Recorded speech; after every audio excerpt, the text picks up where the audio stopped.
Good afternoon, everybody. How are you doing today? You all good? All right. And welcome. So for those who were here yesterday, welcome back. For those of you who come new today, welcome.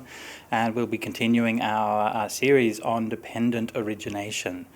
I'd like to begin by briefly summing up the topics we covered yesterday, because repetition helps us to remember things, right? The Buddha used repetition all the time. Okay, so we began by doing a general survey of the early Buddhist texts and why they matter, particularly because they are a record of the Buddha's teachings. And for those of us who believe that the Buddha is a great spiritual master who can guide us in our lives, then surely we should pay attention to what he taught and the things that he said. It might sound very obvious, but in fact is far from common. And it's very normal, very common in the Buddhist world that people don't really know what it is that the Buddha said. In fact, one of our friends has a website called fakebuddhaquotes.com. Which is excellent, and so if you want to, if you are ever not sure about whether something's really from the Buddha or not, you can check out fakebuddhaquotes.com. You remember the conference we had back in Perth in 2006 or something? Remember that? You were there. I think you gave a talk, or maybe there was another conference. Anyway, there was a conference we had in Perth a few years ago, and lots of people putting Buddha quotes on the screen. Yeah, we had slides like we have here. Lots of people have Buddha quotes, and they had some kind of quote and the Buddha underneath. Yeah, and I think out of all those quotes, there must have been at least 10 or 15 quotes. There wasn't a single one that was an actual Buddha quote. They're all dodgy Buddha quotes, all fake. Were they meant to be Buddha fake, quotes. or was that just? I think nobody can tell the difference. That's the problem, I think. Yeah, everybody, nobody really knows what the Buddha said, and that's kind of part of the problem. So that was happening in Perth at the BSWA. That was at the conference that we had. In the I think you were there. The Global Buddhist Conference? Yeah, one of the, exactly, at the convention centre in Perth. Yeah. Anyway, that shows you how bad it is. So, okay, that shows you how bad it is when you're hanging around with the Buddhist Society of WA and the monks there who... No, I'm sorry.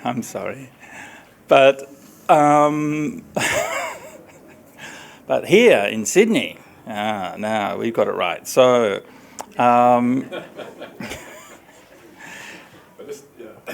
Anyway, whatever. Okay, moving along. Okay, so summary. Slight distortion of reality. Anyway. A slight reality distortion here. But you see how easy it is.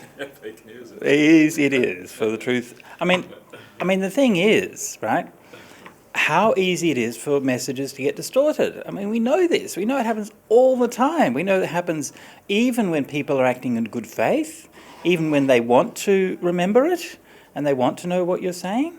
They will just get the wrong thing, and they'll just misunderstand it. And even more so if it's something which is subtle and hard to know, then it's so easy for things to get distorted. And again, I think that we very much underestimate how rare and how precious it is that we have the Buddha's teachings from 2,500 years ago, and how it's not just it doesn't just happen that we have these teachings from 2,500 years ago, right? It's not 2,500 years ago. It's not just a random quirk that these have ended up. It's because the Buddha's teachings were so clear and so well presented, and he had a community of followers who were so dedicated and so skilled at preserving them. It's hard work.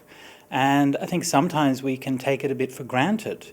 And so one of the stories that I often retell is the story of the Chinese pilgrim, Fa Xian, who wanted to collect the Tripitaka from India. And in those days, they did not have Sutta Central, and they were unable to... How do you find out what the Buddha taught?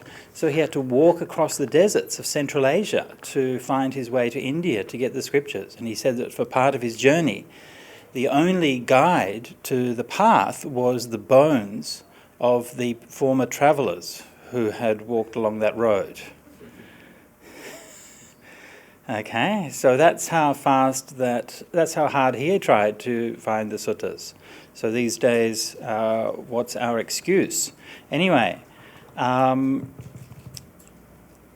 So that one, and so we talked a little bit about how dependent origination is a very central teaching in the early Buddhist texts, how it interrelates with so many other different teachings.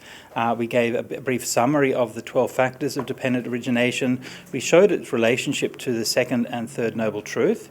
We also talked a little bit about the relationship between dependent origination and the culture in which it was being taught, particularly with the creation mythologies, and how it is both in some ways similar and different from creation mythologies. And we looked at, we started doing the myth busting, of how some of the ideas about dependent origination that you may encounter around the place that are not necessarily accurate. And so we are going to be continuing with the myth-busting portion of the presentation. Myth-busting is always a popular part of these courses, isn't it? It's the best one. Yeah. It's the best one. Okay, so we're going to bust some myths. It's like that's basically what the Brahmajala Sutra is, wasn't it? So it was kind of myth-busting. That's true, actually. Yeah. Good point. Yeah. Yeah. Anyway. We also do ghostbusting, by the way, but this is kind of probably more interesting. Yeah. We also do ghost busting as well. So if you have any hauntings you need taken care of, then we'll look after you. Okay. So I am now going to hand over to Venerable Brahmali, and he's going to do begin by talking about the next myth. Okay. What's the next myth, Venerable? There are many next myths, but let's focus. This one is more like a minor myth. Nevertheless, I think. So this is the myth number 2. This one actually already came up, right? Did it? Yesterday. No? Yes. When? One of our esteemed guests. Yeah. Oh, that's true. I should ask, and we said that we were going to come back to it. Right. Exactly. And okay. She already saw through this one. Yeah. She saw through it already. Okay. Who was that again? Who is it? Can't remember now. Okay. Not here. Okay. Anyway, it doesn't matter. So, so the idea that you often find, and you find this, I'll show you the kind of graphic that you often see. If you Google dependent origination, this is the kind of graphic you will see, yeah? And it's like a closed loop. It's a ring with each factor leading on to the next one. And this is problematic. Why is this problematic? Because if this is true, and it may not be obvious, many people probably never see this, but if this is true, there is no way out, yeah? Because it means that when you come to old age and death, it goes back to ignorance again. I'll show you the point here where the problem arises, yeah? When you come to old age and death, if ignorance is the consequence of old age and death, then you just have to carry on. There's no way of getting out of this. And so this, where that red ring is, actually there should be no connection there, because old age and death does not necessarily lead to ignorance. If you're an arahant, if you're fully awakened, then old age and death is not going to lead on to anything at all. And that's why Bhante Sujato said yesterday that the idea, better, rather than thinking of this as a circle, a closed loop like this, better to think of it as a spiral. Yeah. So when you go to old age and death, it is not that old age and death really causes ignorance, but it kind of continues, in a new way. So it moves on to ignorance, or the spiral can actually end right there. There is no absolute connection to the next factor at all, really. It can stop there if you are ready for it. And it's a minor point. It's not a terribly important one, but it is it helps us, I think, to understand kind of the purpose of this, which is to end the cycle of rebirth and to end suffering. And that is, so for that reason, it actually matters a little bit at least. Any questions on that before we go on to the next one? No, I think that one's pretty straightforward. The next one is more. Yes, please. Carry on. It can't stop at any stage then, so it has to be after death. Yeah, because you have to die regardless. Yeah, regardless of what happens, you have to die. But you can say that it stops before that, in the sense that the cause for the ending of things happens before you die. The cause happens when you become awakened. But even when you are awakened, you still have to go through the process of dying ultimately. But at the moment you reach awakening, you know that death will be the end. Yeah, so at that point you have laid down the foundation for that thing to stop when you die. Yeah. It can't be when nibbida sets in, or when someone becomes an Well, the cause is broken, but the effects are still there. The effect is still there, yeah. Yeah. And this is what you find in the sutras. It's, it has the idea that even when you are an arahant, there's still that slight degree of suffering left, even if an arahant. Yeah, because you have to still live with this in this world. You still have to have the body. You still have to see things. Yeah, that kind of stuff. Yeah, don't enough seeing. And so there's still that problem is still there. So even for the arahant, actually, they prefer to dwell in samadhi if they can. Yeah, in deep states of peace, because even for them that is preferable to the ordinary waking state, which is very busy and very, lots of stuff happening, basically. Yeah.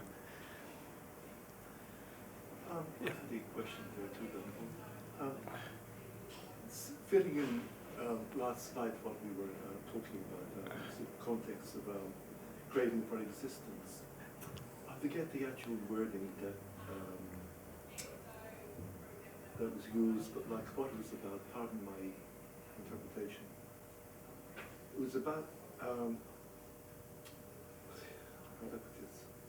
how it is. It was about a couple copulating, and this Cupid centaur-like creature hanging around to impregnate the embryo, or to, to enter the consciousness. Well, what's going on there? There's so many different spheres or worlds going on together, and it's like a great leap of faith for me or something there. I'm not quite sure how to handle it. Okay. I don't understand it for a All right. All All right. So you're asking about the passage in the Mahatanha Sankhya Sutta, which talks about the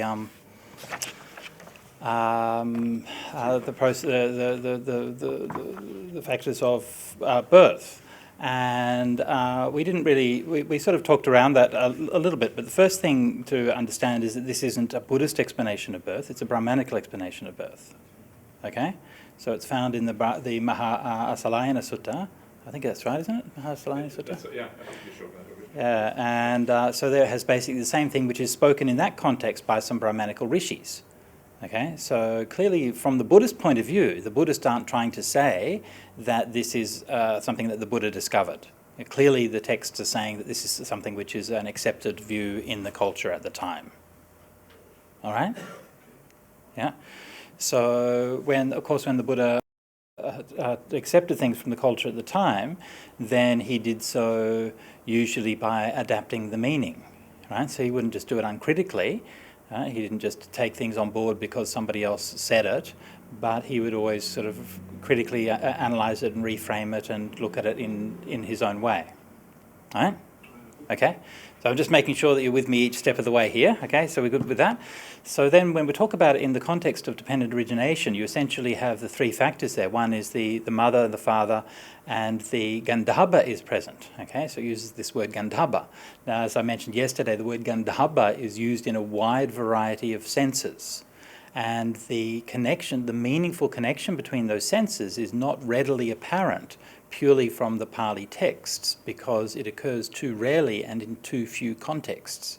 So if we fill in the context by reference to the Vedic texts and other places where it appears in a broader range of contexts, then we can start to fill in some of the senses and connotations that the word has, because it's bringing along a range of connotations which are quite alien to the English context when we try to understand it. Okay? So among those connotations which the word Kantara has is it has some kind of meaning of a celestial spirit, a fairy who plays guitar and sings songs. You famously have the Gandharva Panchasika, who in the Digha Nikaya comes and sings a love song to the Buddha, which was one of my favourite passages in the Pali Canon to translate. And I mean, I even indulged in rhymes for that one. So, and many other different kind of meanings. But the Gandharva is also associated with the concept of rebirth. Right? So the concept, and again, in a pre-Buddhist sense, right? The contents of rebirth. And then I explained that association of the Gandharva with the concept of rebirth by going back to what I think the root meaning of Gandharva is, which is a deity of the horsed man, right? The deity of the horsed man, right? The god essentially which symbolizes the power of getting on the back of a horse and riding. Right? You still with me? Because this was the root accomplishment of the Aryan people, the Indo-Aryan people, thousands of years before the time of the Buddha. They figured out how to tame horses, get on the back of horses and ride them. And you can imagine how powerful that makes you feel. Right? If you go into battle, you can imagine how terrifying it must be to have a bunch of blokes on horses running towards you. You know? So this is this kind of energy which was embodied in that idea of the Gandharva. Okay, so once you understand, once we sort of see that kind of connection, you can also see that there's a connection between the idea of conveying a person from one place to another, because that's what horses do. Yeah? Yeah? So you get on a horse because you can travel from one place to another. And then that becomes then a metaphor for samsarati, the wandering on. Yeah? The faring on. Yeah? Is to be reborn from one place to another. And so this became a kind of an association of a metaphor to talk about that kind of process, in the same way that in the Germanic sphere they use a stork to talk about rebirth. What's a stork got to do with rebirth? Well, because they pick up bundles and carry babies around the place.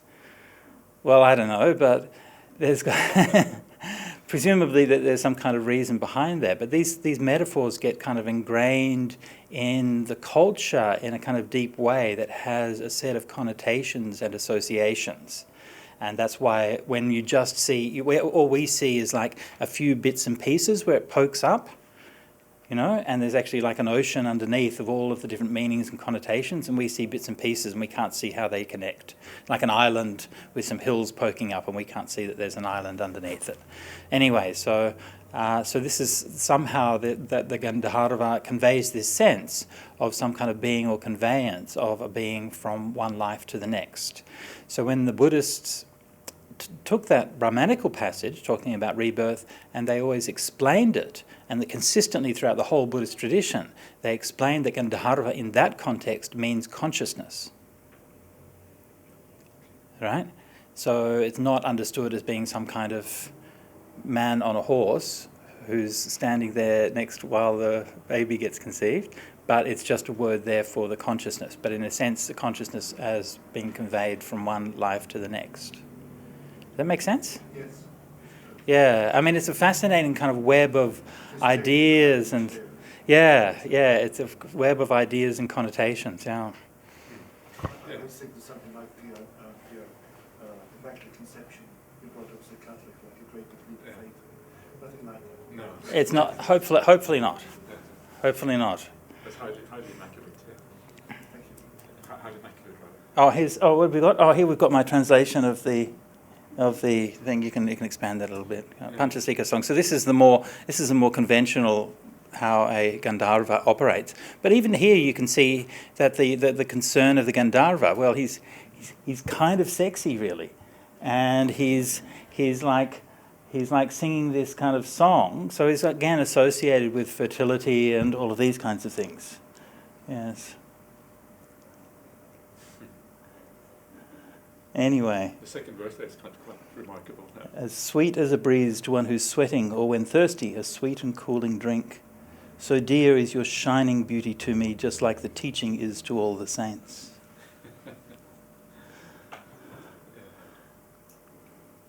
This I have to say, purely poetically, from Panchasika's point of view, that these are great verses because of the boldness and the daring of the imagery.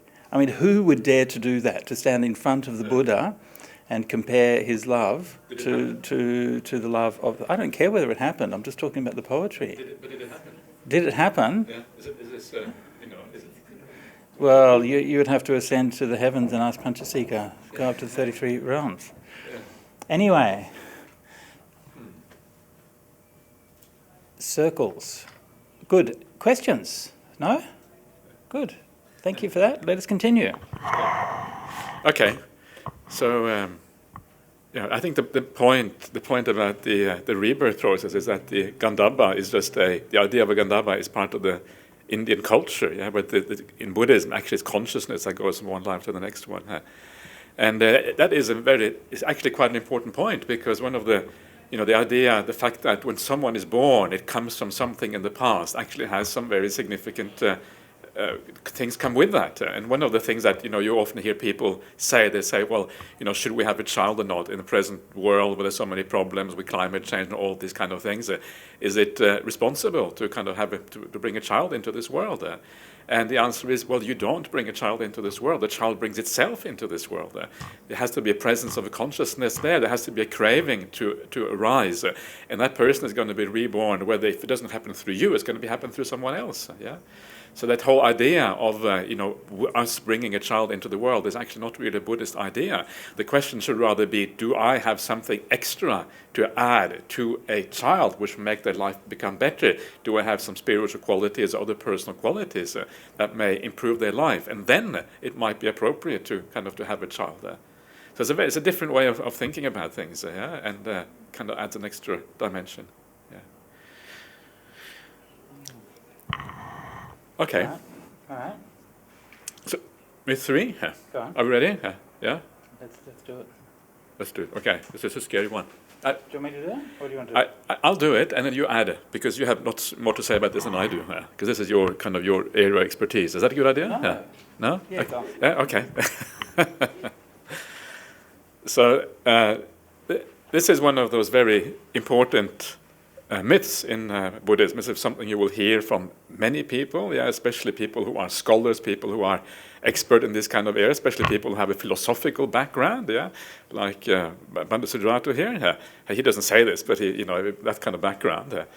And so the idea is that if there's going to be continuity when you die, there has to be a carrier of that continuity, something which brings it along. And in our ordinary life, like now, the carrier of continuity is presumably then the physical body, because the physical body is always there. So even though the mind is always changeable, there is that carrier during this life, which ensures that the mind is kind of stable, even if it isn't, even if the mind itself isn't continuous, the body will keep it there as a physical as an aspect of continuity. But then when you die, there's nothing there to keep it anymore, And then the only way that the mind would be able to carry on after you die would be that it has its own carrier of continuity, which will have to be some kind of permanent aspect of the mind. So the idea is that we cannot see how this can carry on unless there is some permanent aspect to the mind, But in fact, and this is kind of one of the fundamental points of dependent origination, is to show us why things carry on regardless, regardless of whether it doesn't need any permanent aspect there at all. In fact, that's the whole point of Buddhism. There isn't one, and still it carries on. This is kind of the point of this. And this is what we saw before. You go back to the second noble truth. The second noble truth points out that the cause of rebirth is craving, So it's craving that drives this process on, without any need for anything permanent there. And this is a very important aspect of this thing. And this comes up in the next slide here. This is how the Buddha explains this. So we have the standard dependent origination. DO, by the way, is just dependent origination. This is the standard way that we have been looking at yesterday.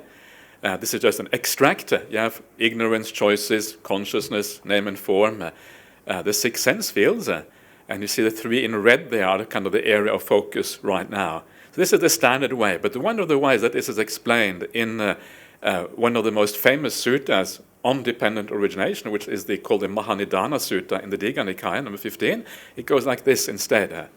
Instead of choices, you have name and form before consciousness. Otherwise, it is the same. And the idea behind this is that these things are mutually dependent on each other. Consciousness depends on name and form.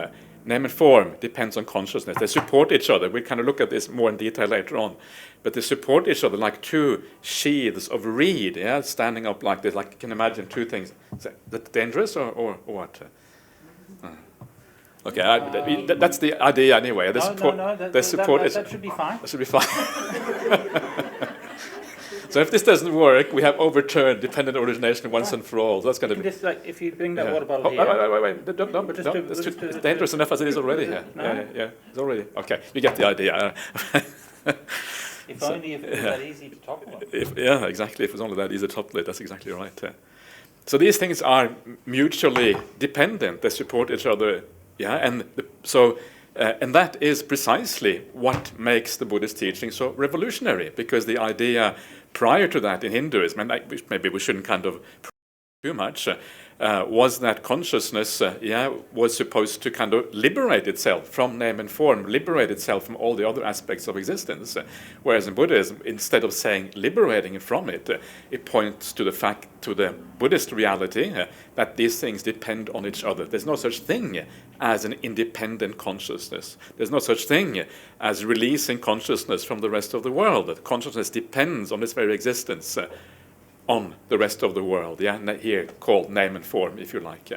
So this is kind of the idea here. And I think a lot of this problem, the reason why this arises in Western philosophy, and this is where I'd like to hear Ajahn Sujato's input if he deigns to give us his opinions afterwards, we'll see what happens. The point in Western philosophy that we mentioned yesterday is the problem of this idea of duality, of dualism. That you have the mind on the one hand, and then you have material phenomena on the other, and somehow these things have to interact. And so this is the problem which then kind of makes itself felt also in this kind of discussion. That the mind somehow is supported by the body, and when the body is gone, the mind cannot have an independent existence. But that is not the Buddhist outlook. The Buddhist outlook is not that body is not really a separate thing.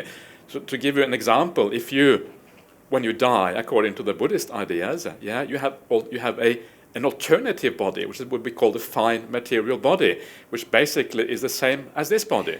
In the sutras, you have the simile of the snake, the snake which sheds its own old skin, and like the old body coming out, but it looks pretty much the same when it comes out the other end. In the same way, if you draw out the mental body out of the physical body, it looks essentially the same as the physical body. So there is like a fine material body.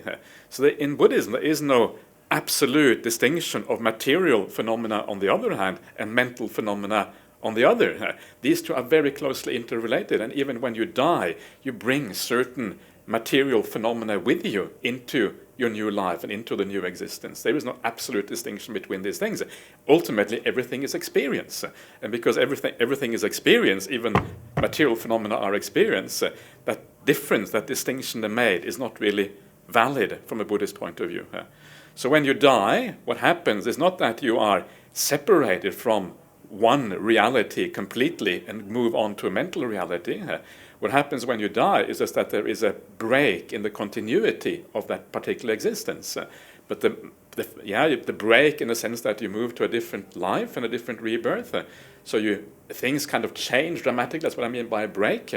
But the actual constituents of existence, the material and mental parts, are still basically essentially the same. And when you look at it from that point of view, it doesn't. You lose that problem that we were talking about yesterday. It loses its force, and it doesn't really. It's not really a problem in the same way anymore. I'm not sure if I'm making any sense at all, but anyway, that's my attempt to say something, which I guess I've succeeded in saying something. So You have certainly succeeded in saying something. Thank you very much for that, Venerable. Okay, can we just come back to the beginning? Okay, so so this is one of the kind of most common things that people hear, and it's not even. I don't even know if it's even like rebirth independent origination requires a permanent self, but people say rebirth requires a permanent self. Yeah. And so if dependent origination is about that, then it must be about a permanent self, right? I don't know. Exactly. That sort of thing. So,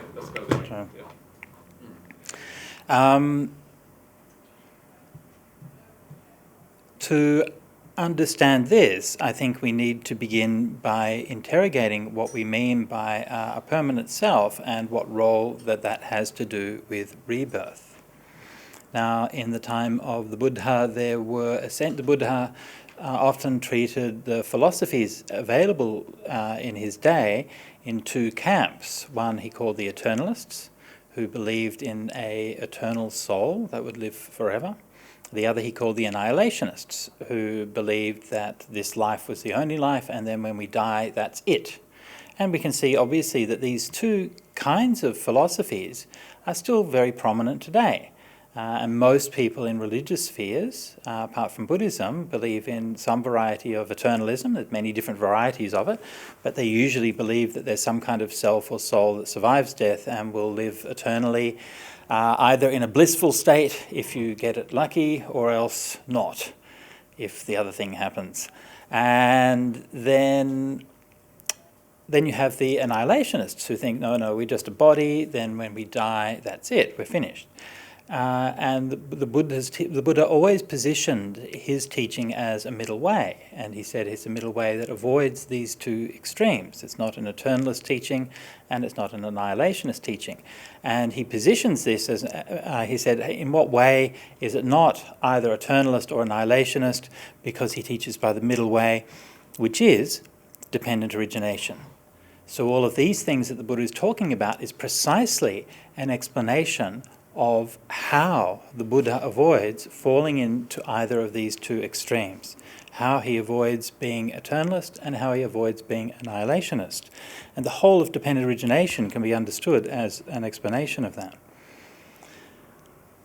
When we think about what a self is and how a self is supposed to explain rebirth, then the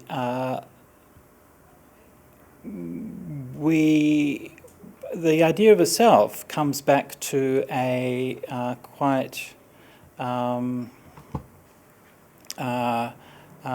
originates with quite simple animist ideas. And in the pre-Buddhist Upanishads, you have lots of different kinds of ideas of what a self or an Atman is.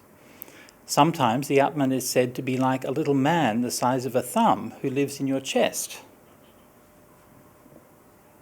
And when the little man speaks, you speak. And when the little man thinks, you think. It's kind of cute, isn't it? And then what happens is that when you fall asleep, and then what happens is you fall asleep and your mouth falls open, and maybe a little bit of drool comes out or something, I don't know. And then the little man comes out of your mouth, and then he goes and flies around the world and has all adventures and falls in love and goes to war and all of these things. And that's your dreams. And then that's why you should always be very careful never to wake anybody up, especially if their mouth is open. Because then their little man won't be able to come back inside. And then later on, when the little man's flying around having all of his adventures and he feels tired, then like a bird that pulls its wings back in and soars back to the nest, then the little man will come back inside and then you'll be reunited with yourself again. So this is a kind of animist idea that is one of the kind of the roots of the idea of the self or the Atman came from. Now, of course, by the time of the Buddha, the philosophers had grown much more sophisticated, and the ideas of the self and the Atman were much more sophisticated than that.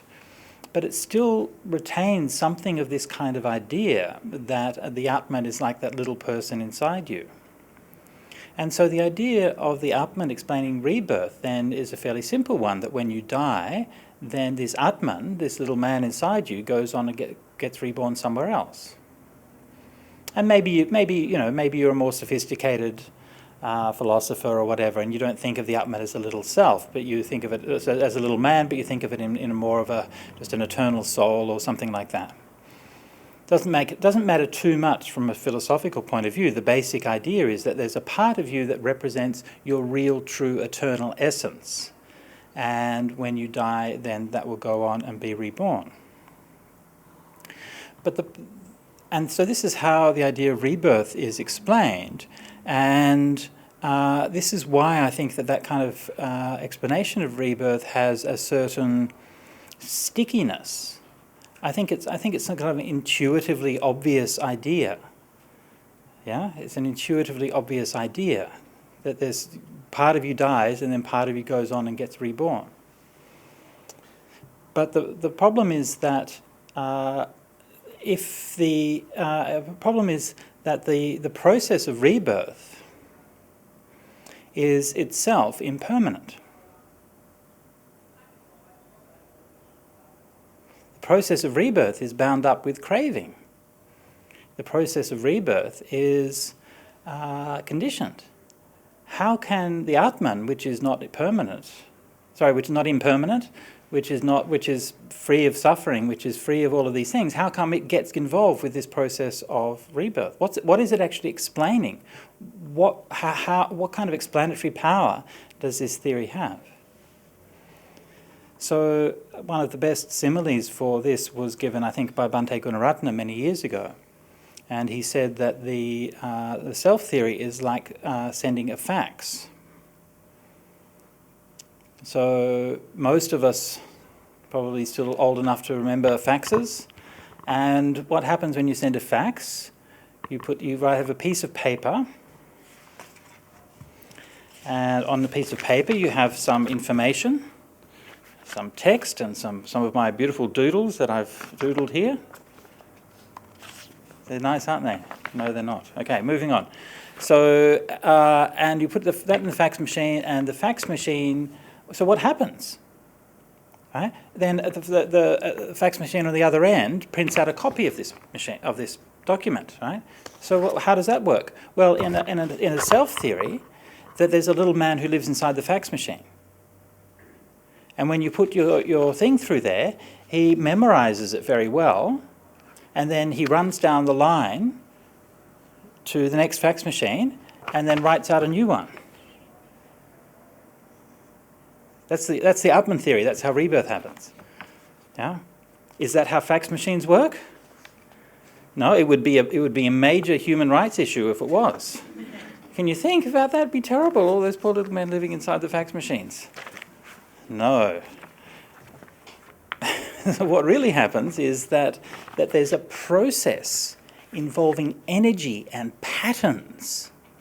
Yes, a process involving energy and patterns. Light reflected off, converted into digital information. So this image doesn't go anywhere. This paper doesn't go anywhere. But the patterns on there are captured in digital information. What's digital information? Digital information is just ones and zeros. 1 on, 0 off. Light and dark. Patterns of light and dark. That's all it is. And then those patterns go from one fax machine to the next, all along the telephone lines. But what's interesting is that if you know of how electronics and so on works, is that like we think of electricity as something that flows from one point to another, but it doesn't actually really work like that. The only thing that flows from one point to another is the potential. The electrons don't actually flow. There's nothing physical that goes down the line. It's just the potential is replicated like a ripple. And that wave, and then it comes to the other end, it's reconverted into another kind of information, printed out on another document. And there's not one single atom that's in common between the new document and the old document. No? Not one single atom is in common.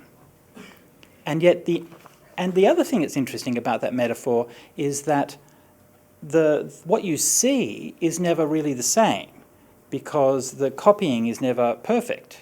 Right? There's always some loss in the way that it's copied. Yeah? But the text remains the same. Yeah? The text is the same. The meaning of the text is the same. You can read it and read the same words and get the same message out of it. Yeah? The meaning of the pattern is preserved. Even if there's not total preservation of all the data, the meaning of the pattern is preserved. And so this is what the process of rebirth is like. It's about information. It's about patterns of energy, which are here are the words, but in dependent origination are our karma, our memories, our actions, our characters, our tendencies, all of those things that create what we think of as who we are. And those things are, as the Buddha said in dependent origination, sankharas, energies. And those energies replicate themselves in patterns and they create a new life. Now, that new life is not the same as this life. It's a lossy process. You forget stuff. Yeah?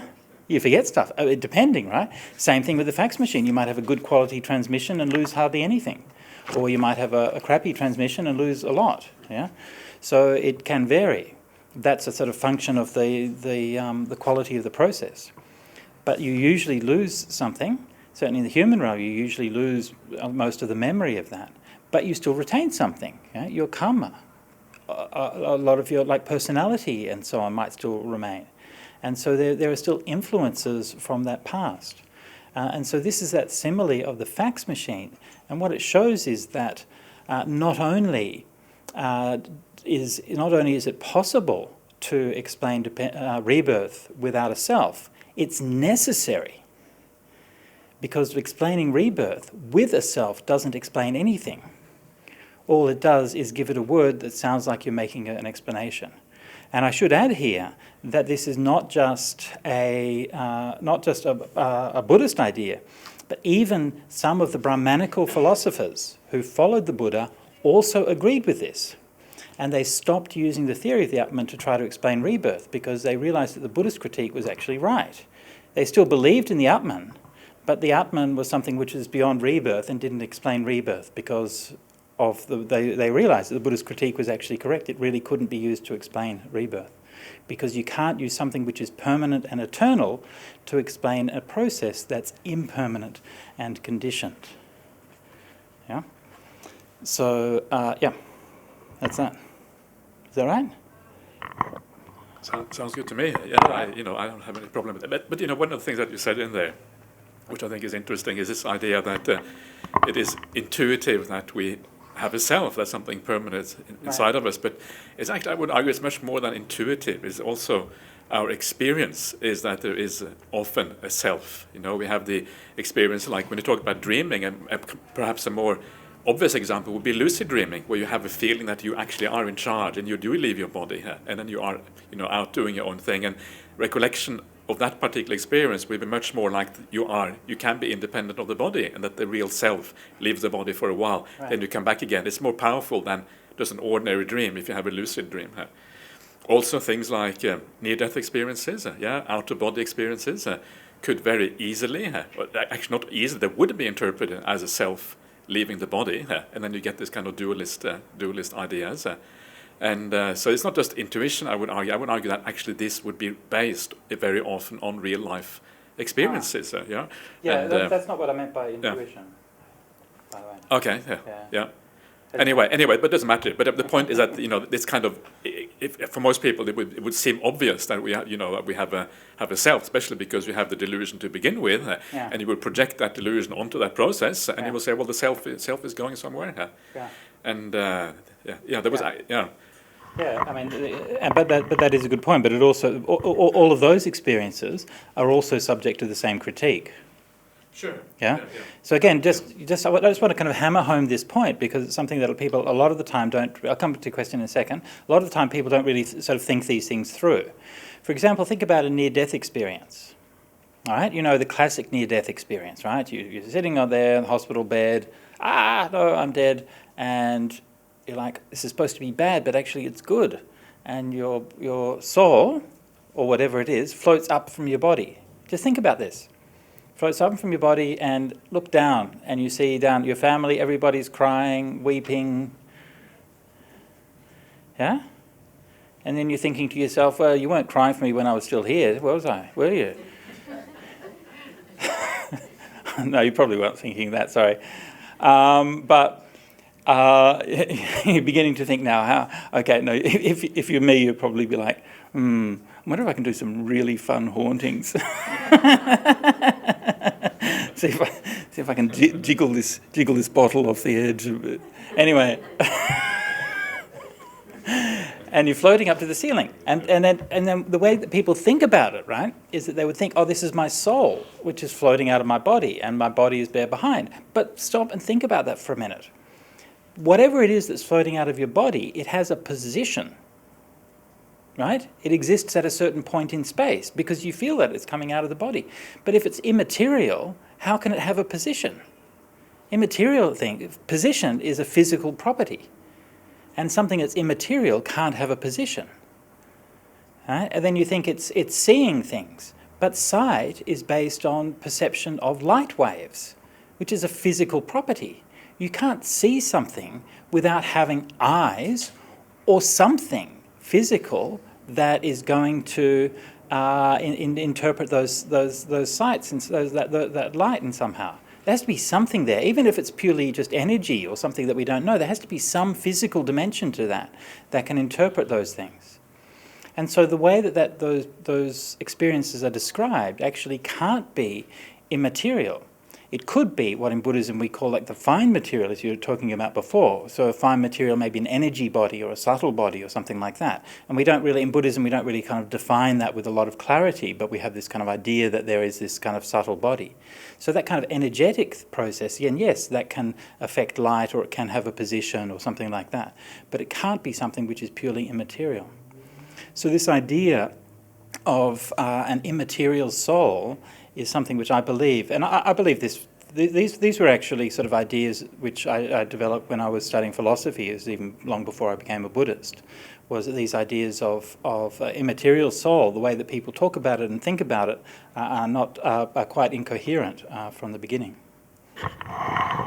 Could you not argue that the near-death experience is only one is kind of only one part of a process which goes much deeper? It's a beginning of immaterializing, the soul gradually becoming immaterialized, and then ending up maybe in the jhana realm or something like that. And that is kind of you could do, yeah. Yeah, maybe you could do. It's not recommended though, is it? Is that what you're saying?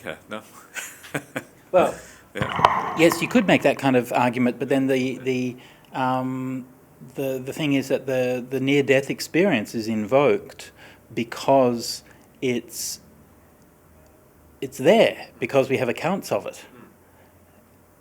Whereas, and so once you step beyond what you can establish from those accounts, then it doesn't have any explanatory power anymore. Like you could say that, in theory, yes, you could offer an explanation for it, but it's not. There's no actual evidence one way or the other. Unless you join it with a deeper experience or something like that. You pull them together, maybe. I don't know. Yeah. Yep. Yeah. Okay. Excellent. Yeah. Thank you for that. So, okay. Shall we? Actually, was there someone else who wanted to say something? Yeah. Little bit of an issue with the facts analogy, because facts is degrade. Like if you fact something and fact something and fact something, it gets worse and worse.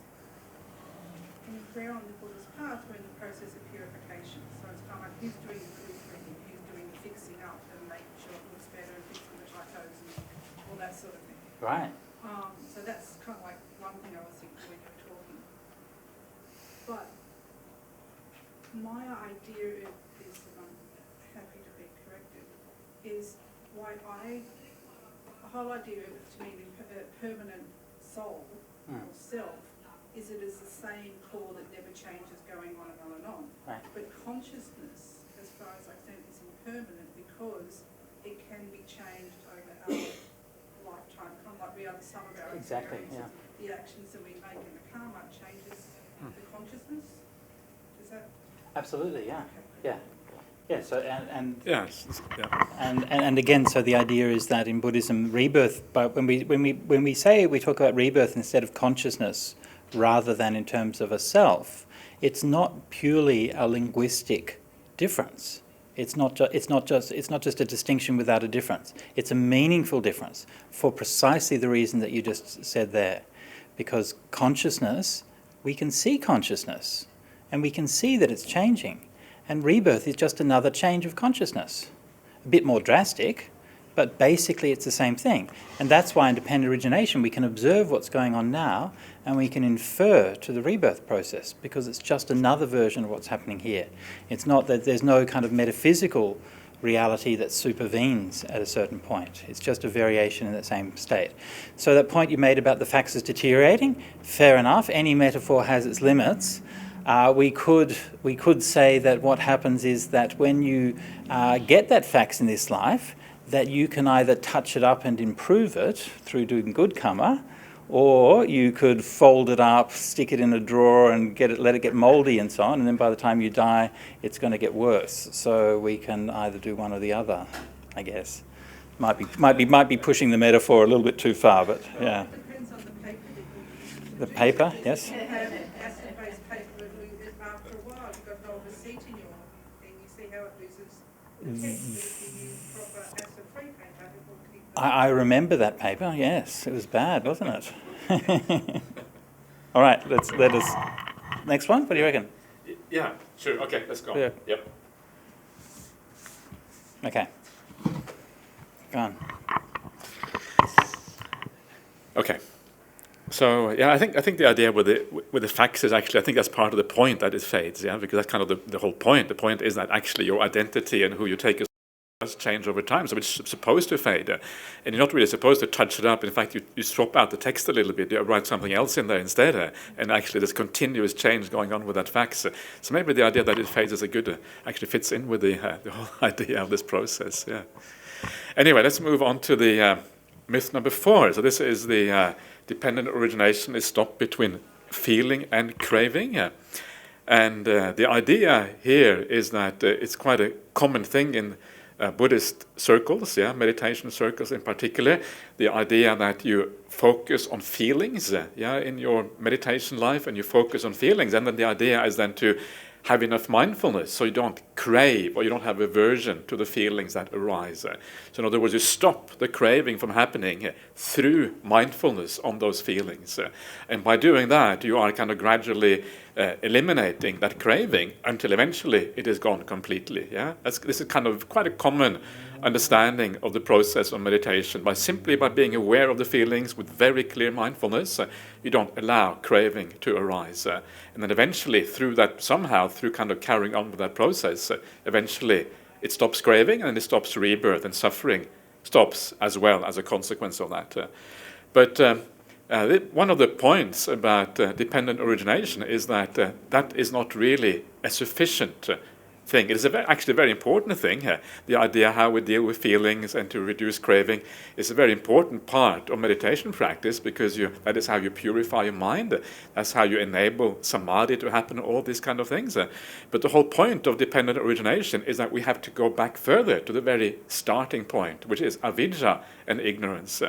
And the way to end the connection between feeling and craving is not just to be mindful of the feeling, but is to have insight into those feelings. Not just the feelings, but the 5 khandhas, the 5 aspects of personality fully, and to see their impermanence, to see the suffering, and to see the non-self nature of these 3. And it is through insight that which overturns the first factor, avidya, which is ignorance, becomes instead vidya, which is knowledge or understanding. And by turning that into understanding, that is where you actually, this particular link stops. But let's see if I have some slides here to show that shows this. So here you have the, what comes next? Okay, let's stop there. So this is just those particular 4 links, or the 4 factors of dependent arising. And so once these things are present, once you kind of have that setup, it sort of happens automatically, and you have to go back to the very beginning, the very first factor, ignorance, and that's where you kind of end that connection between feeling and craving. Anyway, I think I have said enough about that. But isn't there the place in the suttas where it talks about how you have craving and then you end it and then it reverses there? Like there's it actually talks about that in the suttas. How you have craving and you reverse you reverse the cycle at when it reaches craving. You go down through dependent origination, then you reach craving, and then you say, but then you end craving, and then all the rest of it ends. Yeah, exactly. That's through ending of Ajahn, right? No. It goes down. Yeah. No. It goes down normally through the positive sense, and then flips over to the negative sense.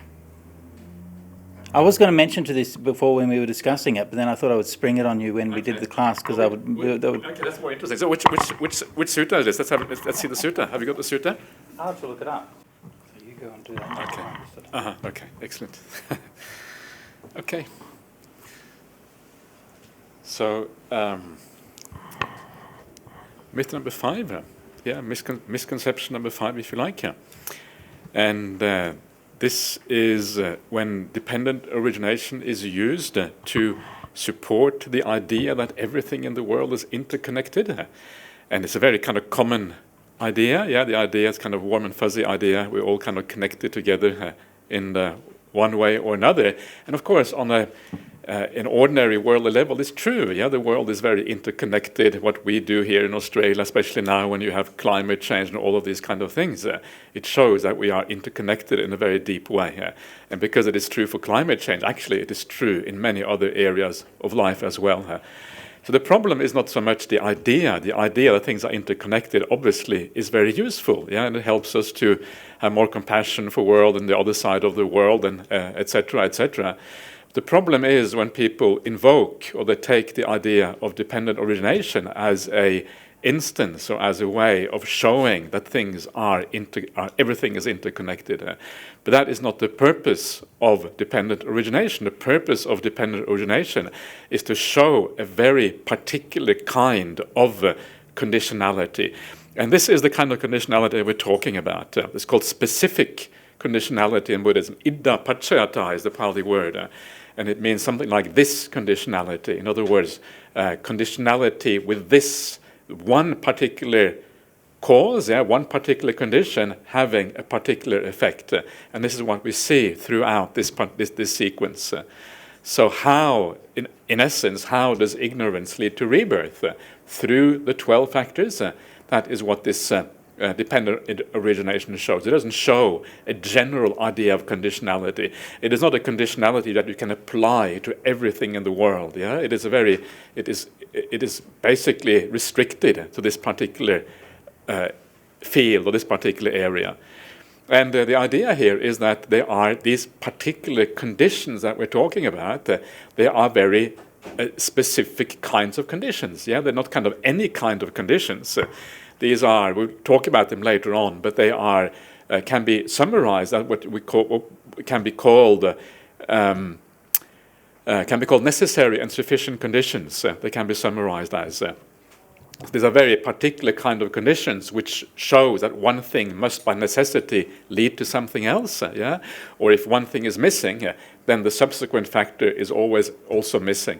That is the idea of necessary conditionality. Sufficient is when one thing leads to another thing automatically.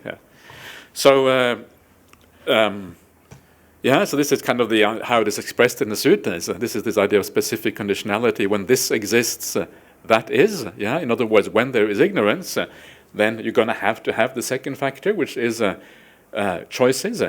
Yeah, if there's ignorance, there's no choice. You have to have choices. Yeah.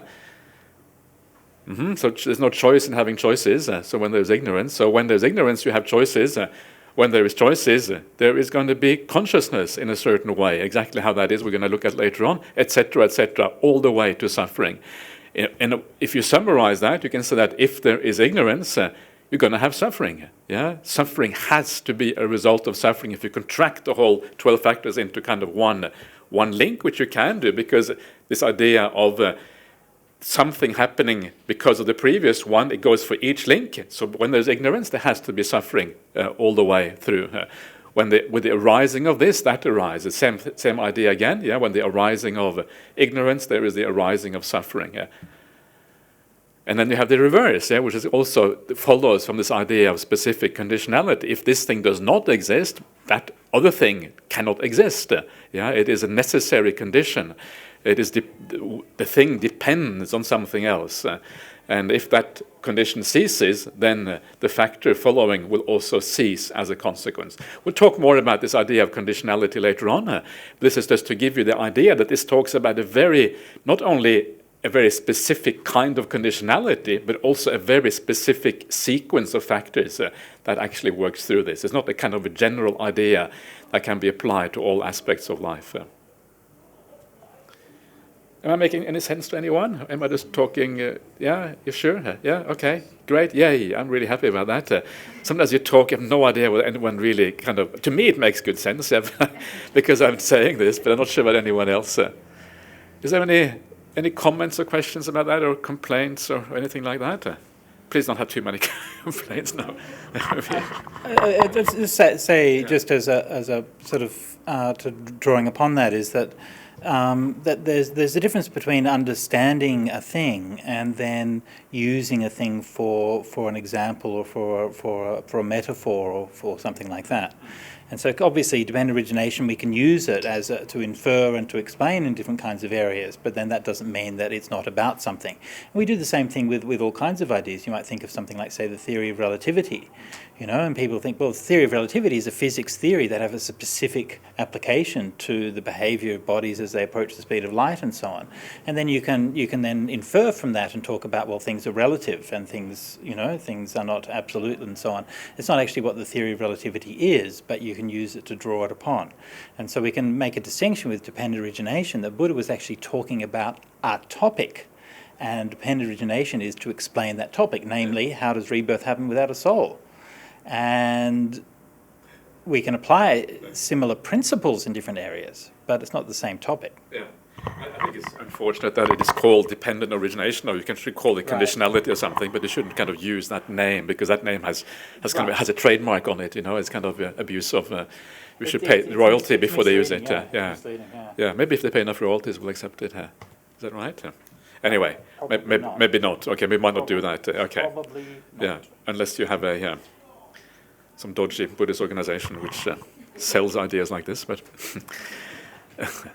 Okay, so let's go on to the last, I think, of these. What? Oh, sorry. Oh, you have this one. Okay. No, I've got to refute you first. Okay, refute me first. Okay, let the refutation commence. Yeah.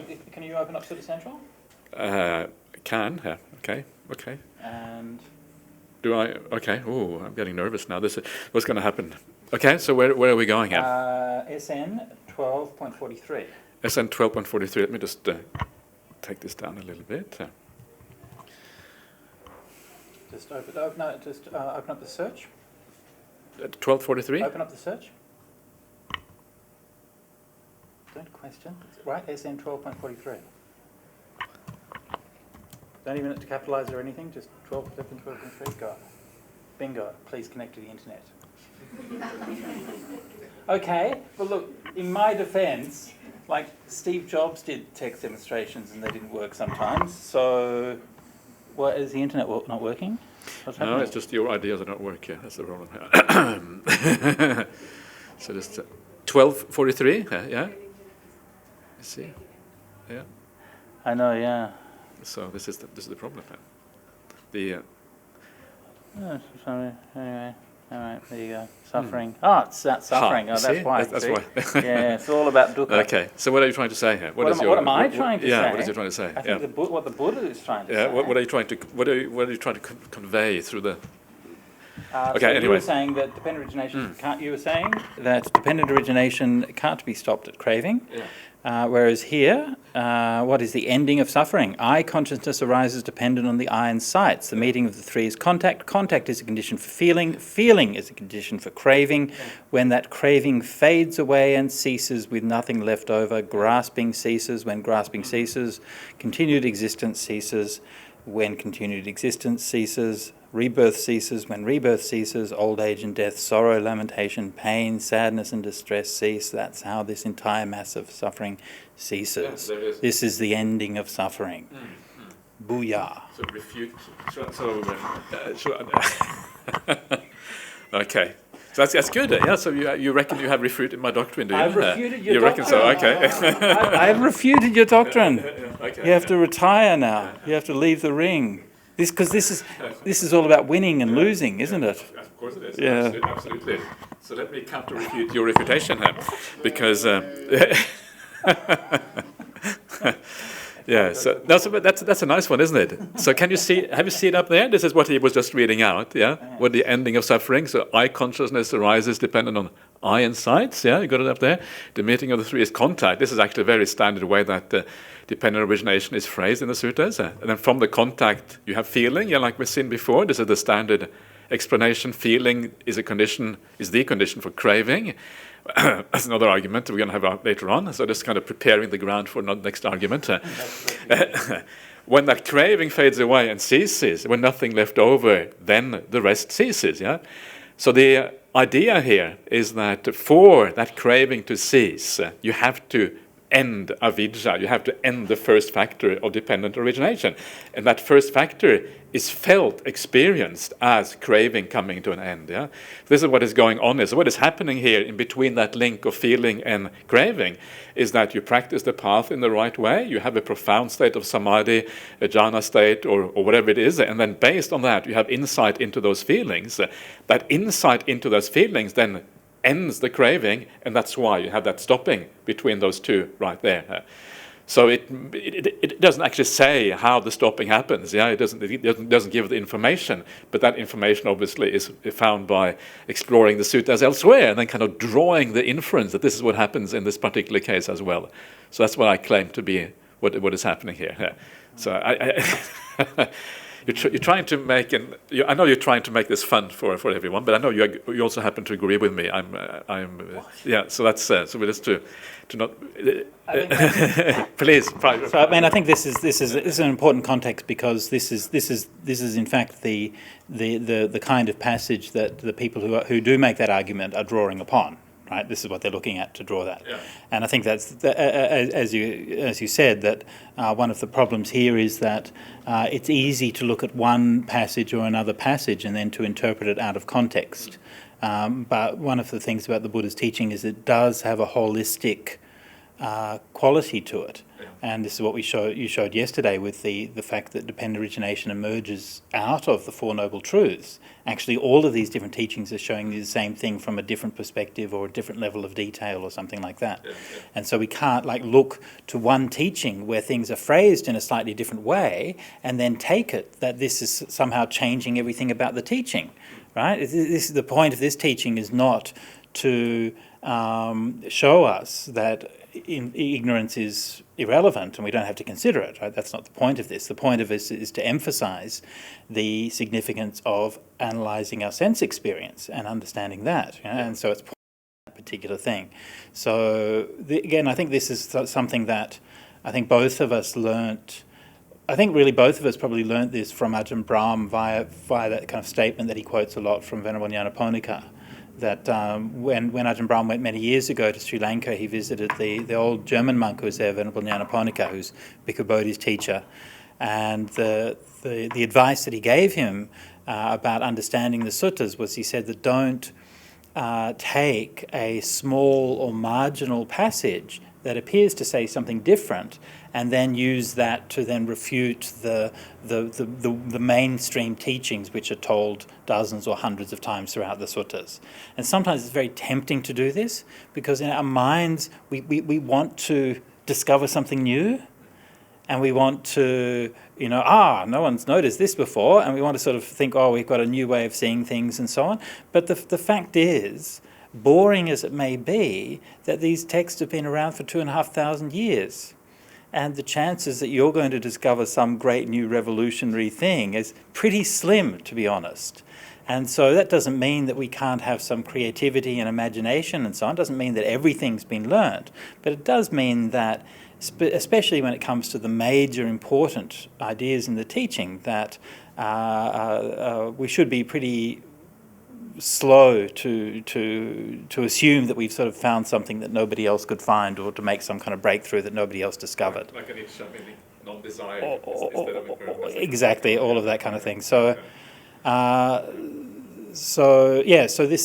the point of this is to give a different perspective. But another thing which is interesting is that, and I'm going to talk about this a bit later, is that ignorance and craving also go together a lot of the time. Right? So in dependent origination they're actually separated out, but often elsewhere they actually go together. Yeah. They're two halves of the same coin. Right, exactly. Yeah.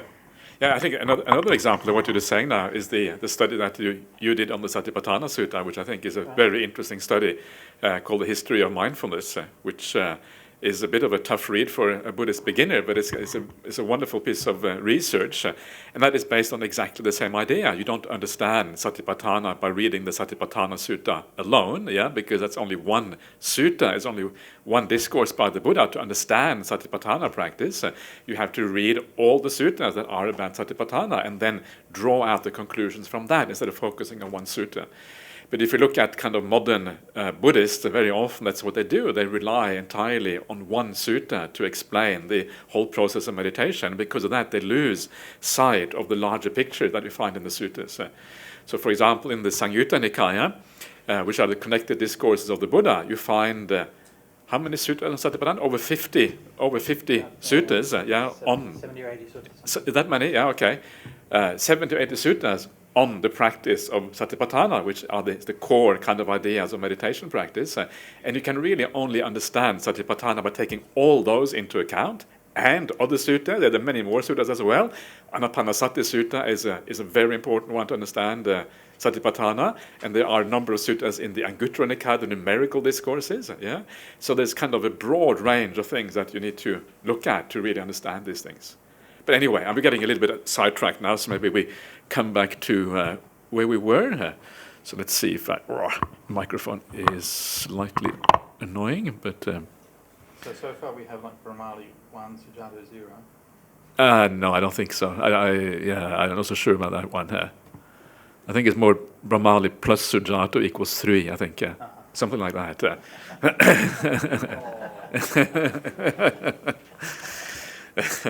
So that's a specific conditionality. You know, I think it's really this is Buddha's 2 and we're 0. That's maybe more like it. Okay. Even our level of stupidity is not great enough to be able to destroy the Buddha's teaching. Well, this is actually an interesting point. What is the purpose of being a Buddhist monk? Is it to present your own teaching, or is it to present the word of the Buddha? Yeah. And this is kind of, I think, one of the things that if you wear the Buddha's robe, and it kind of is one of your purposes actually to present the word of the Buddha. So I think that's kind of the whole point of this. Anyway, myth number 6.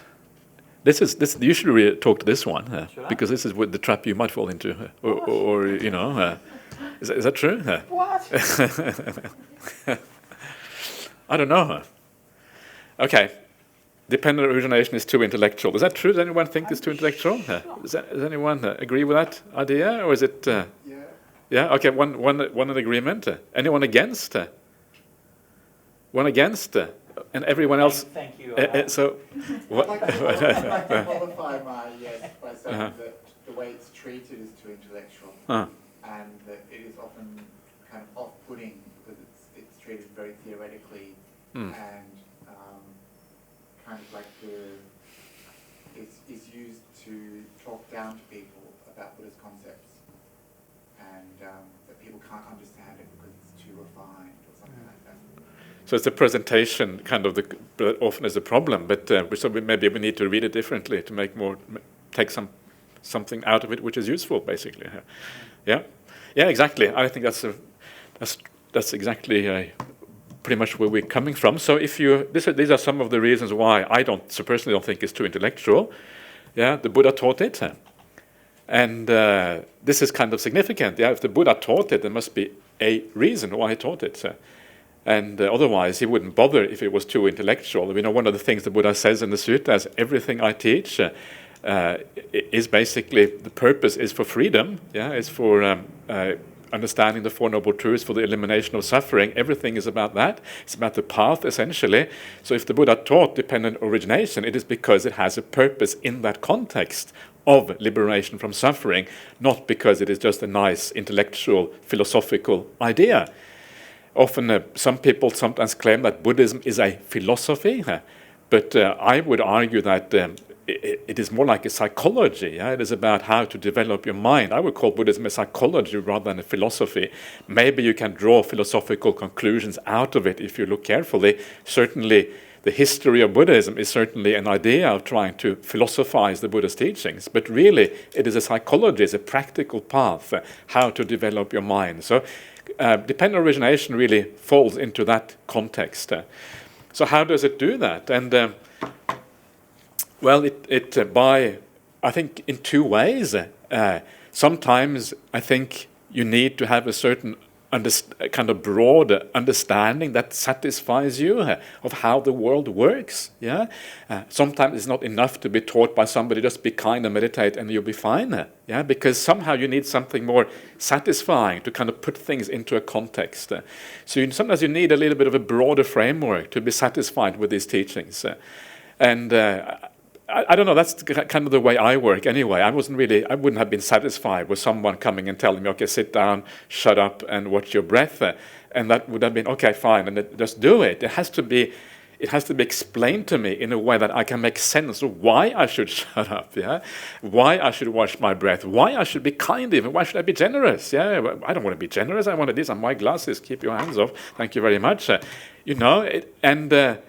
So you have to have that understanding, and I like to think of the Buddhist teaching as almost like a picture, like a jigsaw puzzle, where all the pieces kind of fit beautifully together. And that picture that you see when you have it all together, that is actually the awakening experience. Yeah, that's the picture, and all of these pieces, they fit together like that. And sometimes you need to have a bit more information to gain that confidence and faith that these teachings are truly worthwhile following. That is the first thing. That is a slightly theoretical perspective. But then it is also the more practical aspects of dependent origination. Yeah? One of the things that it shows you, which was just the point we had a look at now, is the idea that craving cannot be overcome just like that. Yeah? Craving has to be overcome by overturning ignorance and eliminating ignorance. Only then can it be fully eliminated. Yes, that is a very practical understanding right there. And it also shows you many other aspects here as well that actually have a very practical thing, like how sankharas relate to vijnana, how our choices relate to our consciousness, for example, also is very interesting. Things like the importance of feeling and craving coming together. And there's lots of these things. We'll come back to all of these things later on as we go through this course. So that all the links basically have a very clear meaning, and they can be used from a practical point of view as well. And that is ultimately, of course, what it comes back to. So the fact that the Buddha taught it, to me, that is kind of really significant and must mean that it has a significance beyond the intellectual level.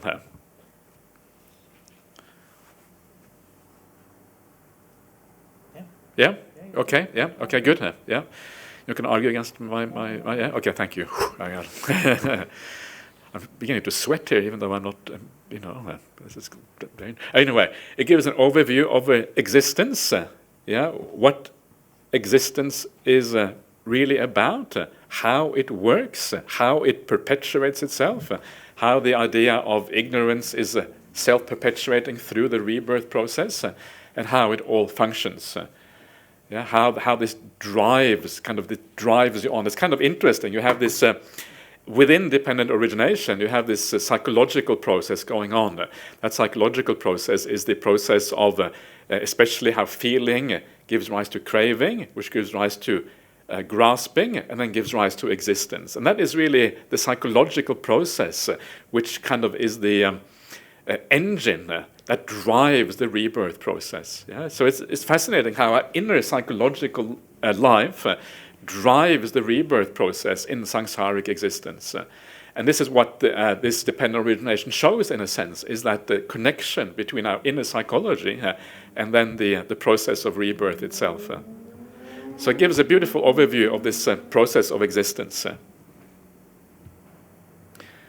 Yes, it gives rise to confidence. That's what I mentioned before, because you get a feeling for a larger understanding of what is happening.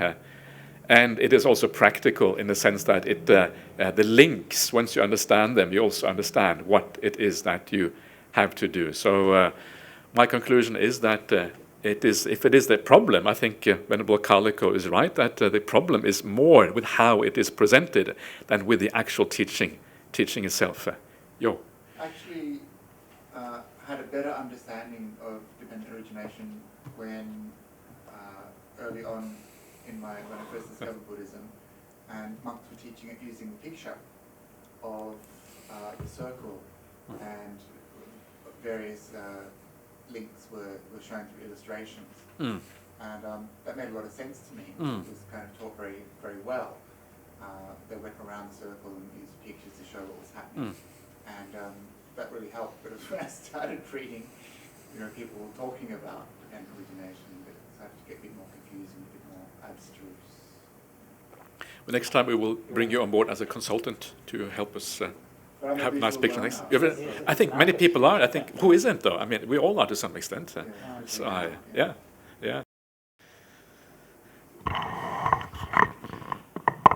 So yeah, just say a few words to that. I think that I think that there is something. I don't think that particular criticism is completely invalid. But I think that there's a number of sides to it. I think one side to it is that I think we need to be conscious of this and need to be sort of careful to present it in a way that's accessible and practical and so on. At the same time, though, people are different. And people have different characters, people have different tendencies, people have different preferences, and people also have different levels of engagement with the Dhamma. Some people are just coming along to the Dhamma, and some people have been practicing and studying for many years. And I think probably most of the people who've come along to this course, probably quite experienced Dhamma students, and so you're looking for something which goes a little bit more deeply into things and so on. And so this is an opportunity for us all to go into that in a way that we wouldn't if we were to, say, address a more general audience on a who are coming along for a meditation class or something. So I think that's sort of part of that is the context. But I think that also it speaks to a broader question of personality and culture and society. I think that in our society, at least in principle, intelligence is very much appreciated, right? People who are smart get good jobs and good degrees and so on. At least in principle, whatever smart means, usually means you're good at getting a degree or whatever. And so what that does is that creates a kind of a negative energy.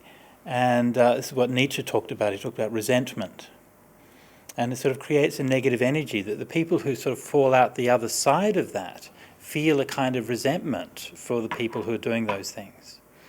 And so if you hear explanations of people talking about dependent origination and so on and things, and you don't understand it, yeah, and it's hard to get it, then you're like, what is all this? All of these people doing and so on, and you get this kind of critical way of thinking. Well, all these people, it's just all this meaningless concepts and all of these kinds of things, and it becomes a way of rationalizing the fact that actually you just don't really understand what's happening for whatever reason.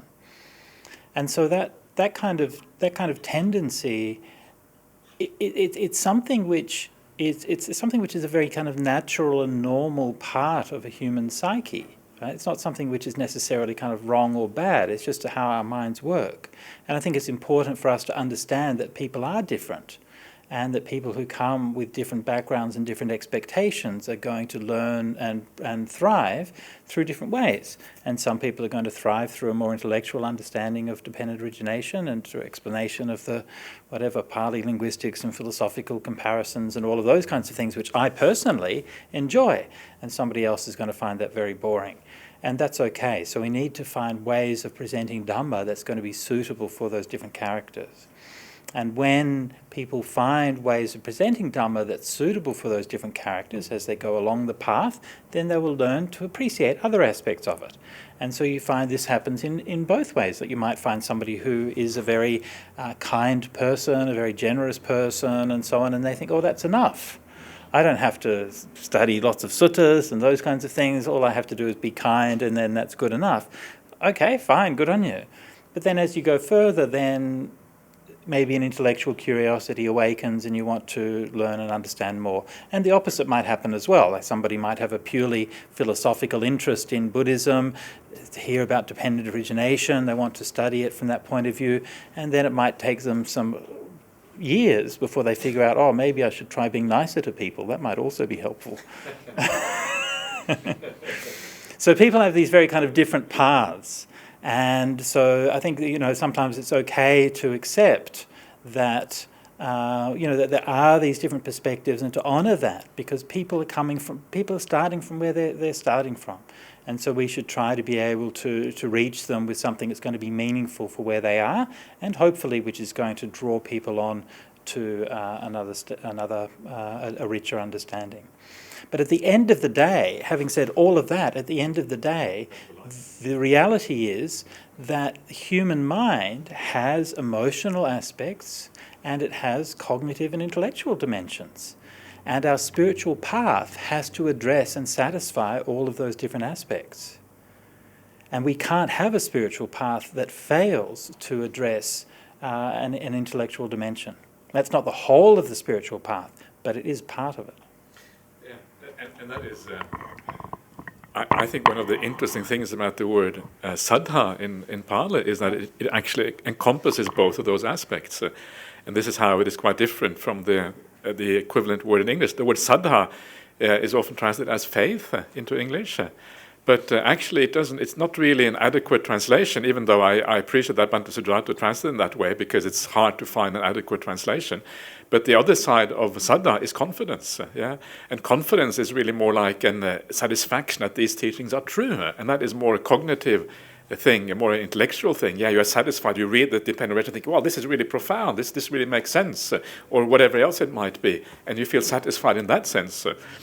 But then saddha also has the emotional side, in the sense that you feel inspired by teachings. And in fact, inspiration is a good way of thinking about the outcome of a Buddhist saddha. If you feel inspired by something, and in the suttas you have these words called the Atta Veda and Dhamma Veda, which arises out of this. And Atta Veda, this word, Pali word Veda, related to the word Vedana and Vedeti, has the double meaning of both feeling and also understanding. Yeah, and if you think about the English word inspiration, well, when do you feel inspired?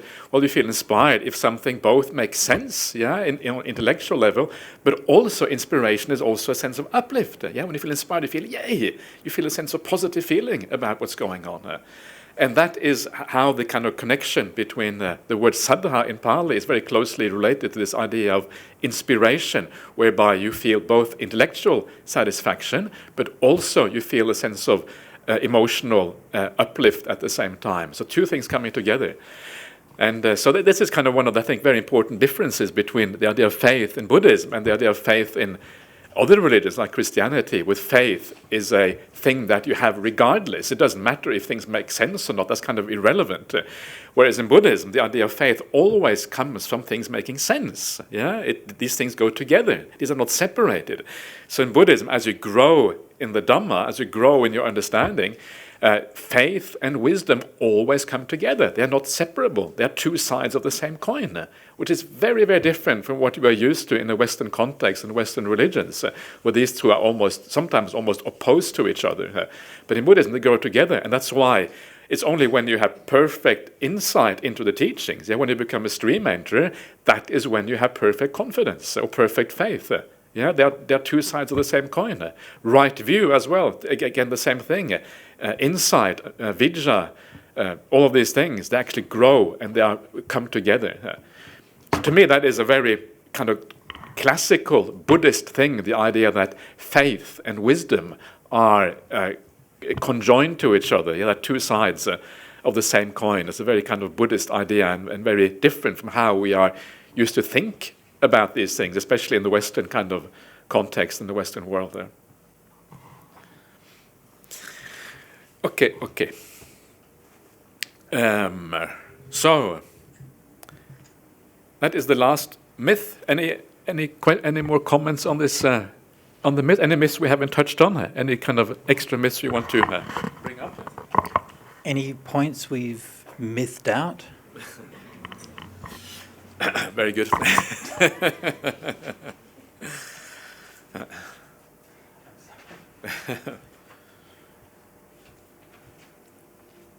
What time is it anyway? So we just keep an eye on her. 4:46. 4:46. Okay, we still have a bit of time. Do we have any more myths to go? No, that's the last one. But that's now, the last one, is it? Yeah. Well, maybe we should take our break, and then we should begin the next session after the break. What do you reckon?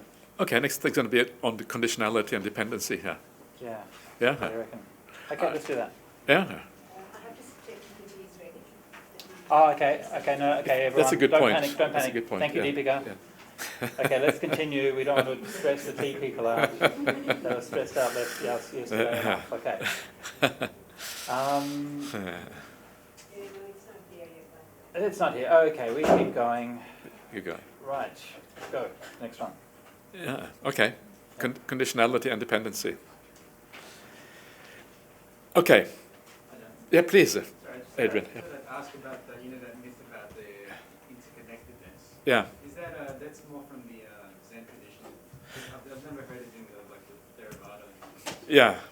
Yeah, I think it often comes in the Mahayana tradition and the Zen tradition to talk about interconnectedness, and then they somehow relate it to dependent origination.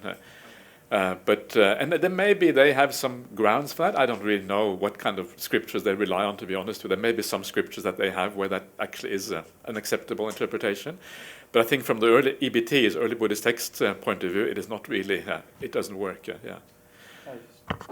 Speak to that. I'll just speak briefly to that. But yeah, one of the things is that there's a long history there. So within the Mahayana Sutras, there's a kind of a sort of a history of taking dependent origination and then applying it in different kind of contexts. And so, like as we were saying, to do that is fine, but obviously as long as you don't kind of obscure the point. Right? But what tends to happen, of course, when you build up that tradition over a long period of time, people forget then what the original context is, and that's become especially prevalent in modern times when you have modern interpreters who really just dispense with the idea of dependent origination altogether and just want to talk about interconnectedness.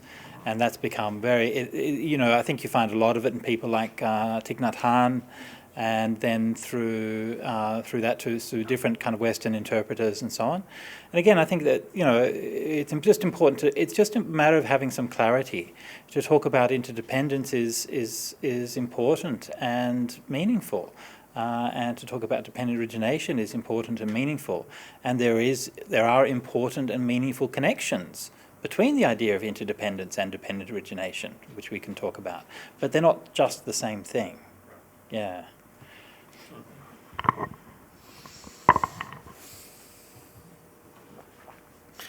Okay.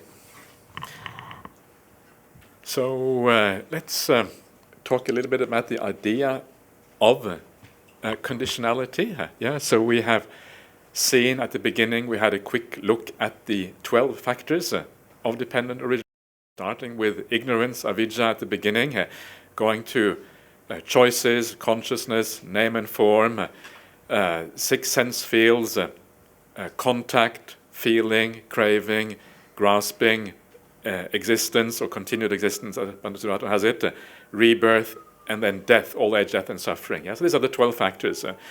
And the point is that these 12 factors are connected, one leading to the next one. And this connectedness between the factors is what we call here conditionality or dependency.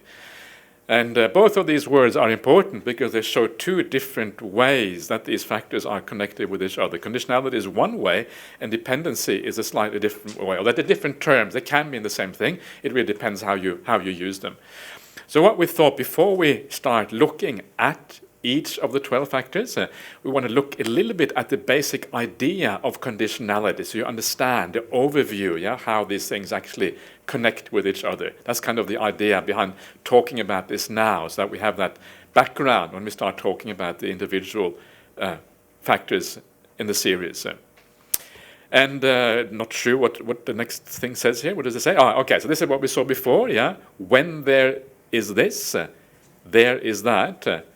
When this arises, that arises. So what this shows is it shows almost like causality. This is what you normally would call causality. I know that causality is a loaded word and is philosophically problematic according to certain people. Like Bhante Sujato might get into that later on. But the idea is that when there's one thing, the next thing must follow as a consequence. And there is a technical word that is often used for that. We'll see that in a second. And that is called sufficient conditionality. One thing is a sufficient condition for something else. It is enough. When you have this, that must follow. It is sufficient in its own right. And the other way of putting it is that when this arises, that arises. In other words, when one thing comes into existence, then something else must come into existence as a consequence.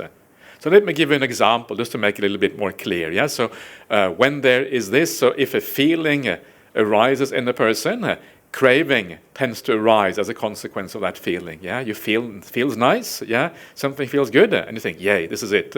Buddhism feels nice. You become more staunch Buddhist. Is that true? Is that why people are Buddhists? Because it feels right, feels nice. It's interesting because one of the things that we tend to think, well, you become a Buddhist because it is the view, yeah, it is a philosophical outlook, or it's a way of thinking about the world, and we take our ideas kind of very seriously in this sense. But there's also a feeling involved in that, right? And it is the feeling really underlying, or that comes with that view, or comes with that philosophical attitude or worldview, or whatever you call it. That is actually what drives this thing, and then you crave to be a Buddhist, and then you come and listen to Dependent Origination in places like this as a consequence, yeah? So a feeling is often more important to drive us as human beings than our views and outlook. And often our views, our intellectual, is often just an intellectual justification of those feelings, yeah, to back up the feelings in a sense. Very, very often it is like that. So yeah, so when you have a feeling, craving arises. Or when you are born, yeah, you have to die. Yeah, there's not much choice about it. Birth leads to death. That's actually a very interesting connection between birth and death. But we'll look at that later on. So when this arises, that arises. And then the reverse of that is true. Yeah, if there isn't this, if there is no feeling, then you cannot have craving. Yeah, craving requires feeling. Without feeling, craving is impossible. If there is no birth, you cannot die. Yeah, it's true, isn't it? You cannot have death without birth. Is that true? Seems like it. Yeah, you would think so. It's hard to imagine how you can die without being born. But maybe unless you are. What if you have been existed forever? Then you can't die. Then presumably. So I guess birth. Yeah. So I guess there must be something connection there. Okay. Yeah. So I would say there is a connection. There is some. Yeah. Yeah. I think there is. Yeah. Yeah. Okay. Anyway, so if you want to speak? When somebody asked Martin Luther what was God doing before he created the world, Yeah. he said he was sitting in a birch forest making rods with which to hit people who ask impertinent questions. Is that what he said? But what was Ali G? Didn't he say that before God made the world? What did he do? He just chilled? Is that what he said? I'm not an expert. I think Ali G said that. Yeah. So he actually went to a priest and asked him, asked the question. Yeah. What did God do before He created the world? Did He just chill? Yeah. And the priest kind of looked at him, you know. So anyway. Yeah. It makes sense. It makes sense, doesn't it? Yeah. So. Again, if that ceases, yeah, if the feeling ceases, craving must cease as a consequence. If rebirth or birth ceases, then death must also cease as a consequence. So this is the idea of dependent origination. This applies to all the 12 steps. So this is the basic idea of conditionality here. The second part here, if this isn't, that isn't, this is called necessary conditionality. The first one is sufficient conditionality. This is necessary conditionality. It's a little bit philosophical, but this is kind of the standard usage of terms. In other words, the prior one is necessary for the second one to arise. If the prior one is not there, the second one cannot arise because it is necessary. It depends on the previous one. Yeah, dependency is another way of thinking about it. So here is the example I was just saying. Yeah, when there is rebirth, there has to be death. When rebirth arises, death arises. That's a bit strange way of putting it, isn't it? But anyway, that's the. Death arises. Can death arise? I'm not sure. That's not very good English. If you write that, if you translate like that, you get told off by better translators. If there isn't rebirth, there isn't death. If rebirth ceases, death ceases. And this is really all it means. Yeah, it sounds very fancy when you call it sufficient and necessary conditionality, but this is what it comes down to. The principles are simple. It's only when you try to extract abstract principle that it sounds very it's hard to grasp sometimes. So dependent origination exists in two modes, and this is a very important thing that you see in the suttas. One mode is called the arising mode, how everything arises out of the avidya and all the way to death. It's called the arising mode. But the other very important mode is the cessation mode, where things ceases. So this is when avidya, ignorance, ceases at the beginning, then everything ceases as a consequence. These are called the two modes of dependent origination. There are other modes as well, the forward and reverse sequence, which also is kind of interesting, but it's a little bit less to the point. So let's just stick to these two particular modes. So this is the arising sequence. From ignorance, you have willed actions. Should be choices, shouldn't it? Is it will actions? Can you deal with that? Yeah, you can. Okay, thank you. So I was supposed to kind of change all of these things to kind of harmonize them, but that doesn't always happen. A little bit of disharmony. So ignorance leading to choices, leading to consciousness. You want to talk about this? Okay.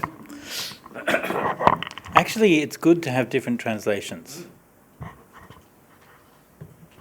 So let's hear the alternatives.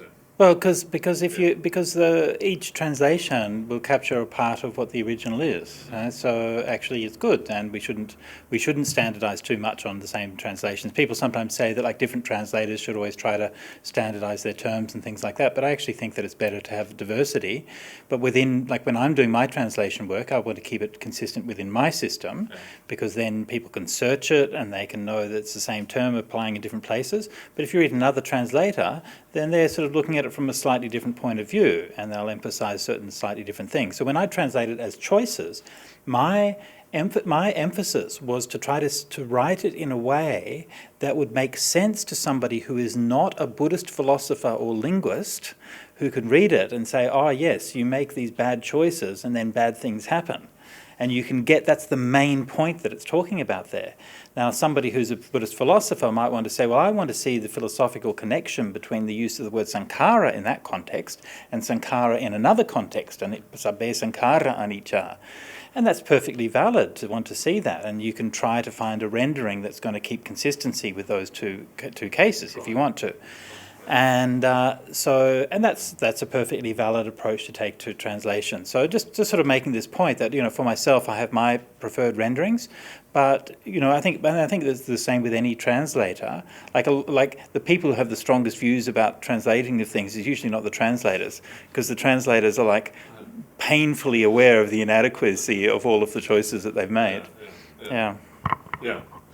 I just wanted to make sure I remain friends with you, so I kind of choose your preferred translation. I haven't come to Sydney just to make enemies, so yeah. But that is an important point, and it's actually quite a difficult thing to translate, because sometimes you want to have consistency. You have a Pali word, you want to translate the same Pali word the same everywhere. But sometimes that leads to very awkward translations, because the Pali word is so diverse. It has so many different meanings that you have to kind of capture all the various meanings in one English word or two English words, and it leads to some kind of meaningless translation which nobody understands. The typical thing is something like volitional formations. And after having been a Buddhist for 20 years, I wrote to Venerable Bhikkhu Bodhi, who used this translation. I told him I still don't understand what this means. I've been a monk for 20 years. So, and then of course you realize you need to have something a bit more simple. In that case, it makes sense to translate the word sankhara, which is the Pali word, in slightly different ways, in different contexts, to enable a more transparent understanding of what is going on, transparent rendering here. Anyway, we should have maybe a course on translation methodology, something like that. Maybe that would be interesting. I don't know. Anyway. Meaning, semantics, that's... So anyway, so we have here, this is the arising sequence. From ignorance, you have to have choices, you have to have willed actions as a consequence of ignorance. And this may not be obvious to you. We're going to have a look at this in great detail later on, why that is the case. So that this means that ignorance is a sufficient condition for willed actions. When there is ignorance, you have to have willed action, sufficient condition. Willed actions or choices, in turn, are a sufficient condition for consciousness here. And this here means consciousness in quite a specific way. But it has to do with rebirth, but it has to do with slightly more than the idea of rebirth. But anyway, this is how it goes through the whole sequence, to the very end. And then you have the cessation sequence, the second mode we're talking about. And that is when you have the end of ignorance, A consequence of that is that you have to have the end of choices or willed actions. Yeah, so when ignorance is ended, you cannot have any willed actions anymore. You can't have any choices anymore. When the choices end, consciousness has to come to an end. Yeah, etc., all the way to the end of suffering and the end of death and all of that. And you can see this is actually quite fascinating, because what this means, one of the things that this means is that if you are enlightened, yeah, or even if you are a stream entry, you cannot choose to kind of carry on. Yeah, you cannot choose to live in samsara, to have consciousness and all these kind of things. There are consequences of awakening, yeah, and this is one of the consequences, that your willed actions, your consciousness, and the whole sequence of phenomena has to end as a result of that. So again, it's important here to understand the idea of conditionality. These are very strong conditions that have very definite results, and it was very similar to what we call causality in ordinary speech. Yeah, because of that. Sorry, Bhante. How is the time going? Is it? It's just after 5. Shall we carry on? You just tell us, Deepika, if we're getting dodgy. Yeah, we should finish this one. You're right. Yeah. So we have two kinds of conditionality, as I've been trying to say. The cessation mode is about dependency. Yeah, willed actions depend on ignorance. Without ignorance, no willed actions. Consciousness depend on willed acts. Without willed acts, no consciousness. Cessation mode, this is called necessary conditions. They are necessary for the result to follow. Yeah, this is kind of the point here. And then we have the arising mode, which is about sufficiency. Ignorance must give rise to willed actions or choices. Willed actions must give rise to consciousness. So the previous one is sufficient to give rise to the subsequent one. Yeah? Arising mode is about sufficient conditions. We have a slightly more practical example to show you this in more how it works. So necessary conditions can be shown in this way. Yeah, fuel. To have fire, you need fuel. Without fuel, no fire. Yeah, fuel is a necessary condition for fire. Yeah, without fuel, no fire. End of story. So it's a necessary condition. In the same way, in dependent origination, birth is a necessary condition for death. No birth, death is also impossible. That's the idea of necessary condition. It has to do with the cessation sequence. Sufficient conditions. Fire is a sufficient condition for heat. If there is fire, you have to have heat. Heat is a consequence of fire, yeah, regardless of the circumstances. Birth, if you have birth, there must be death. Birth is a sufficient condition for death. It should be rebirth, but anyway, birth will do the job. So, this is the idea of conditionality. Yeah, in T, yeah. Okay, so it's kind of a nice double meaning here. So this is the idea of conditionality, and this is kind of the background for the whole sequence. And as we go through all the factors in the sequence, both of these types of conditionality apply all the way through.